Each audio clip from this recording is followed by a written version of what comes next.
एक old man और एक यंग लड़की ये दोनों बाथरूम में फंस जाते हैं। ओल्ड मैन एक जर्नलिस्ट था और उसकी इंटरव्यू ये लड़की लेना चाहती थी, पर उसके इंटेंशन कुछ अलग ही थे। हेलो फ्रेंड्स, आज मैं आपको मैड्रिड 1987 या 2011 की एक फ्रेंच मूवी एक्सप्लेन करने वाला हूँ। ये काइंड ऑफ हैंगआउट मूवी है, तो इसके कन्वर्सेशन को आप रिलैक्स कर कुछ खाते हुए एंजॉय कर सकते हो। तो बिना किसी देरी के एक्सप्लेनेशन स्टार्ट करते हैं। मूवी स्टार्ट होती है और हम हमारे मेन कैरेक्टर को, जिसका नाम है मिगेल, इसे एक होटल में राइट करता देख सकते हैं। ये न्यूज़पेपर के लिए राइट करता है और ये बहुत ही फेमस राइटर है। आज उसे मिलने के लिए एक लड़की आई जो हमारी और एक मेन कैरेक्टर है, इसका नाम है एंजेला। एंजेला आज मिगेल का इंटरव्यू लेना चाहती थी, वो भी अच्छे से राइट करना चाहती है, एक अच्छी जर्नलिस्ट बनना चाहती है।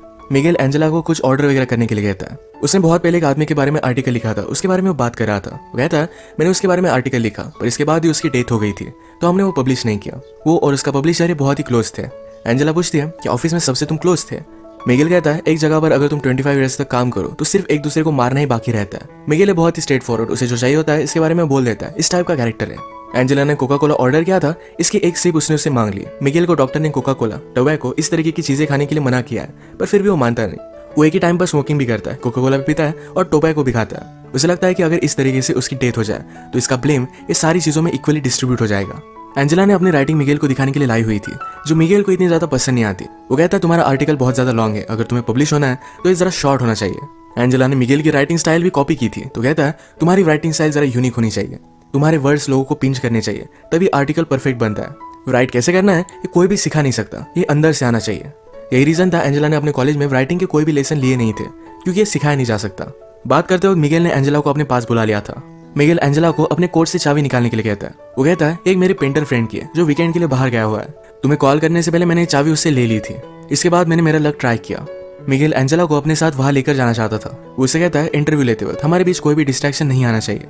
ये वहां पर पहुंचे, मिगेल एंजेला को टी वगैरह देता है। यहाँ पर अलग अलग पेंटिंग्स पड़ी हुई थी, तो मिगेल कहता है पेंटिंग ये आर्ट फॉर्म मुझे बहुत अच्छा लगता है। जब आप पेंटिंग करते हो उसके बाद भी कलर्स को स्मेल कर पाते हो, फिजिकली इसे एंजॉय कर पाते हो, पर राइटिंग का उस तरीके से कुछ भी नहीं है। एंजेला ने ग्लासेस लगाए थे तो उसने वो निकाल लिया, उसके बाद उसे किस कर लेता है। इसके बाद मिगेल ने कहा ये आजकल मुझे किसिंग में कोई भी इंटरेस्ट नहीं है, जैसा एज बढ़ता गया वैसे इंटरेस्ट चला जाता है। उसने फिर उसे कपड़े निकालने के लिए कहे। उसका मानना था कि एंजेला उससे कुछ सीखने वाली है, तो उसके बदले में उसे भी कुछ मिलना चाहिए। वो उसे क्लियरली बोल देता है कि मुझे जो चाहिए ये मैंने तुम्हें क्लियरली बता दिया है, इससे ज्यादा तुम और कुछ भी एक्सपेक्ट नहीं कर सकती। इसका मतलब ये नहीं कि तुम टैलेंटेड नहीं हो, पर फिजिकली मैं तुमसे अट्रैक्टेड हूँ। आजकल मैं किसी भी लड़की को सीड्यूस नहीं कर पाता, जब यंग था तब की बात अलग थी। अगर आज एंजेला के साथ उसका कुछ हुआ तो इसके बारे में वो लिखने वाला है। एंजेला को जरा अनकंफर्टेबल लगा, तो यहाँ से वो चली जाती है। थोड़ी देर में माइंड चेंज कर फिर से वो वापस आ गई।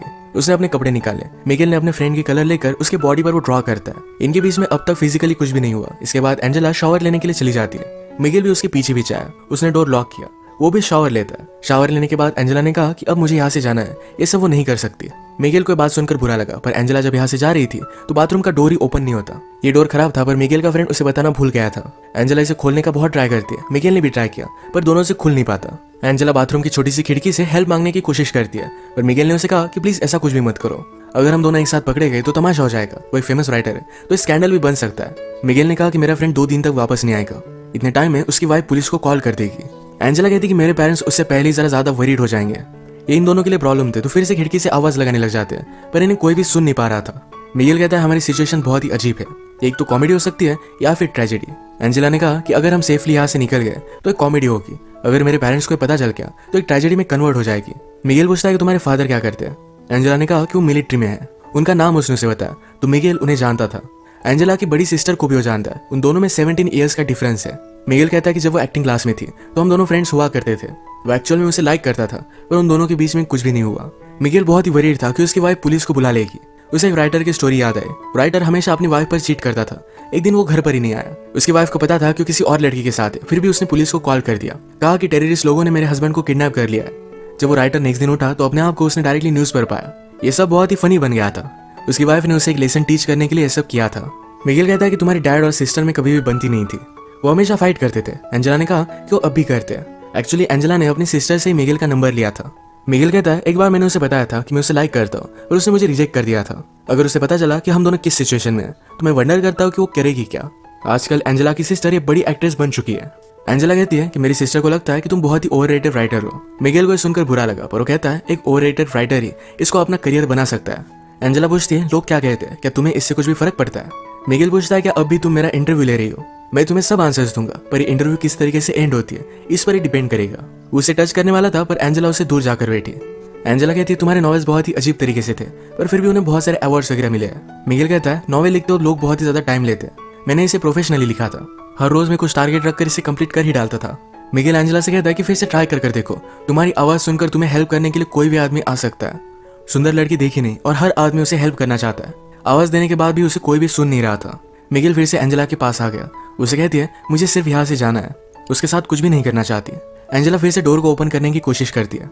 मिगेल कहता है कि जब आप यंग होते हो तो लगता है कि इस लाइफ में कुछ पॉइंट है, वो अपनी लाइफ कुछ अलग तरीके से जी लेंगे, पर बाद में पता चलता है कि लाइफ में बहुत सारी चीजें पॉइंटलेस थी, इसमें कोई भी मीनिंग नहीं था, हर एक की कोई ना कोई तो प्रायोरिटी होती है। मिगेल एंजेला से पूछता है कि आज सैटरडे है, अगर तुम घर पर होती तो क्या करती, क्या अपने फ्रेंड्स के साथ बाहर जाती।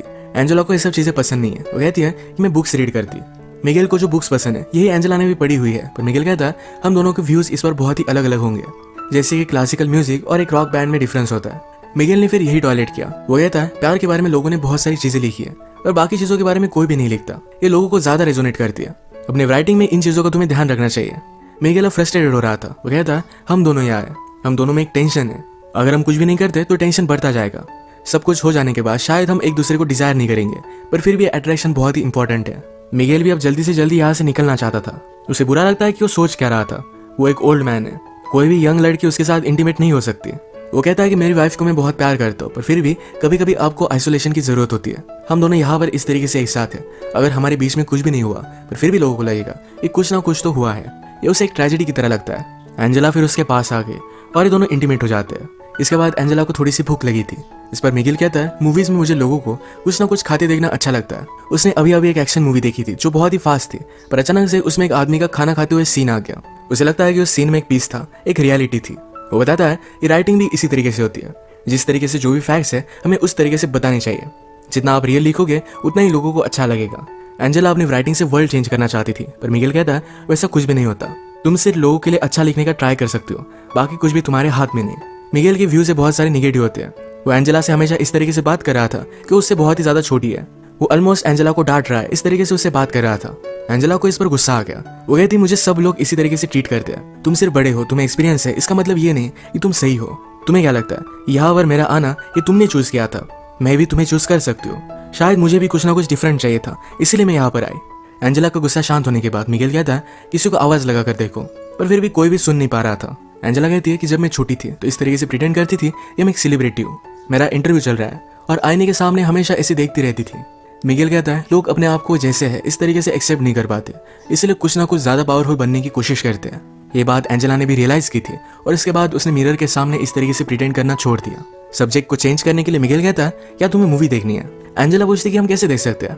मिगेल ने फिर उसे स्टोरी बताना स्टार्ट किया। वो कहता है कि एक फैमिली थी, मदर, फादर और उनका एक बेटा था। एक दिन अचानक से बेटे ने अपने बेड से उठना बंद कर दिया। पहले तो पेरेंट्स को लगा था कि शायद स्कूल नहीं जाना चाहता, तो उसने साइकोलॉजिस्ट से उसकी बात करवाई, पर फिर भी बेटा मानने नहीं वाला था। साइकोलॉजिस्ट ने पेरेंट्स से कहा कि इस तरीके से आप प्रिटेंड कीजिए कि सब कुछ चीजें बहुत ही नॉर्मल है।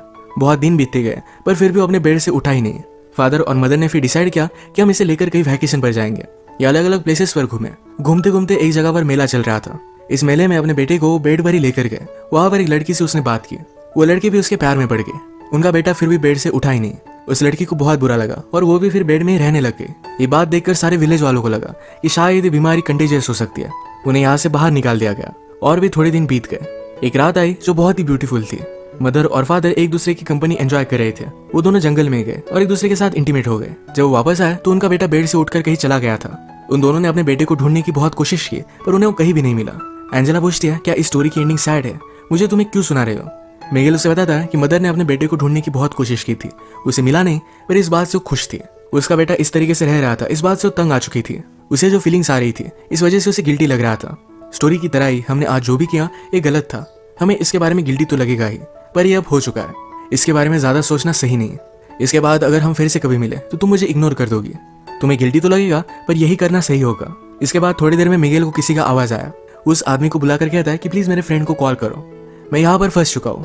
थोड़ी देर में मिगेल का फ्रेंड भी वहां पर पहुंच गया। जिस तरीके से मिगेल ने कहा था कि तुम मुझे अनदेखा कर कर यहाँ से चली जाओगी, उसी तरीके से एंजेला यहाँ से चली गई। जाने से पहले एंजेला ने उसे कहा ये सिर्फ एक इंसिडेंट था, इसी तरीके से मैं उसे ट्रीट करूंगी, मुझे इसके बारे में कोई भी बुरा नहीं लगेगा, ये सिर्फ उसके लिए एक एक्सपीरियंस था।